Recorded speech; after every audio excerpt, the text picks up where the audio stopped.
আসসালামু আলাইকুম এভরিওয়ান। ভালো আছেন সব? আলহামদুলিল্লাহ আমি ভালো আছি। আজকে আমি টমেটো টেঙ্গা তরকারি রান্না সবে দেখবা কিলা হয় আর সাজেস্ট করবা আর কিলা রান্নলে বেশি উন্নত হইব।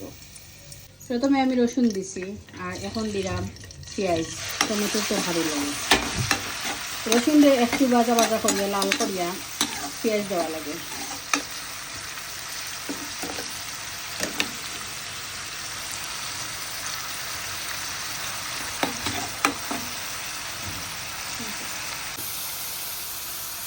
পেঁয়াজ একটু লাল হয়ে গেলে পরে দিব হলুদ। হলুদ পরিমাণ মতো দিবা, যতটুকু আপনার টমেটো আছে ততটুকু। এরপরে দিব আমি লবণ।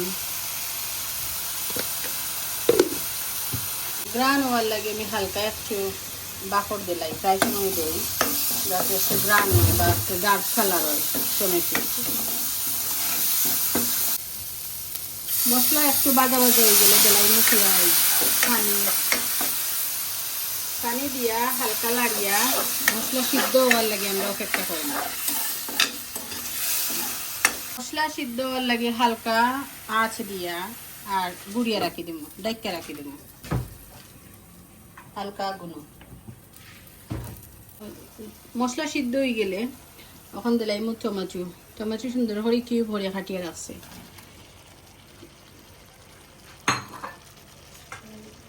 একটু নাড়িয়ে দিবা, নাড়িয়ে দিয়া আবার ডাইকা দিলাইবা।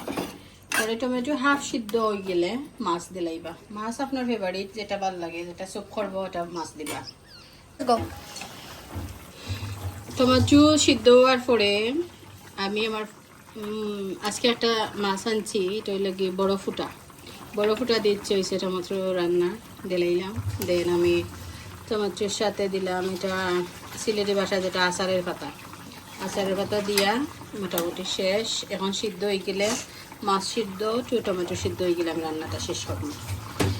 আর রান্না খুব সিম্পল, যে কোনো পুরুষে মহিলা ইজিলি রান্না পারবা টমেটো রান্না, এবং সো টেস্টি হইব, কারণ আমি তো রেগুলার খাই, আমি জানি আমার রান্না। আর দোয়া রইল সবার লাগি, ভালো থাকবা, আমার কুকিং কি হয়েছে জানাইবা, আর কমেন্টস করবা, সাপোর্ট দিবা। Thank you so much. আল্লাহ হাফেজ।